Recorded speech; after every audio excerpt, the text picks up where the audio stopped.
days in a week. If Sifuna wants to protest on Monday, you can very well pick Tuesday to show support or something against what I stand for.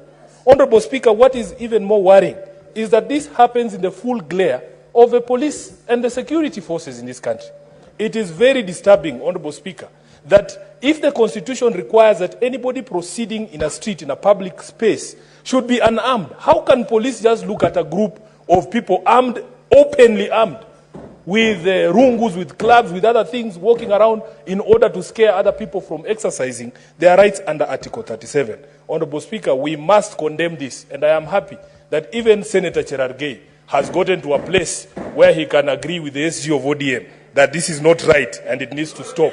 Honorable Speaker, that's what I'm saying. I am very happy. So I want to support him and say that nobody should fetter on any other person's right to peacefully protest. It doesn't matter what your cause is. I don't have to agree with your cause. If I don't agree with your cause, let me sit at home and wait for the causes that I agree with to take me to the streets. But it is very unfair. And Honorable Speaker, although I have heard people sing praises about the cabinet secretaries that have been appointed, I was a bit disappointed with the cabinet secretaries that were reappointed, especially in the security sector. Because I personally don't believe that we are going to see any change in philosophy. Honorable Speaker, we need to see police reforms. We need to be able to secure these rights under the Constitution. If the same brains are the ones that were present when we were seeing goons in Kapsabet and in Kakamega, what expectation do we have really that there's something that is going to change? So, Honorable Speaker, I want to say this, and I want to say this as a senator of Nairobi. I will never judge anyone going to the streets for any cause, because I have been there myself.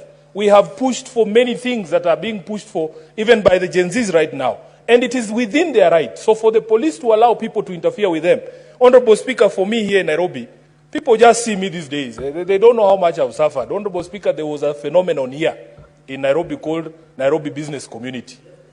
Those people, Honorable Speaker, used to scare us so that we cannot go to the streets. And I don't see them anymore. I don't know if their business is closed. I don't see them anymore. They used to be deployed specifically for Maandamano that is championed by ODM and the opposition.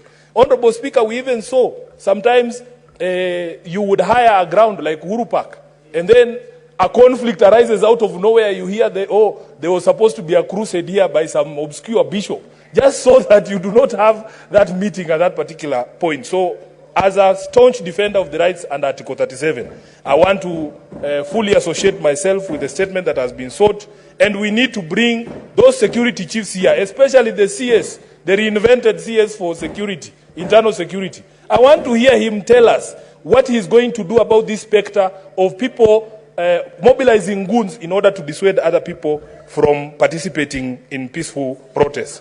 Lastly, Honorable Speaker, on the statement that has been sought by Senator Crystal Asige, I do not know what Kenyans expected, because the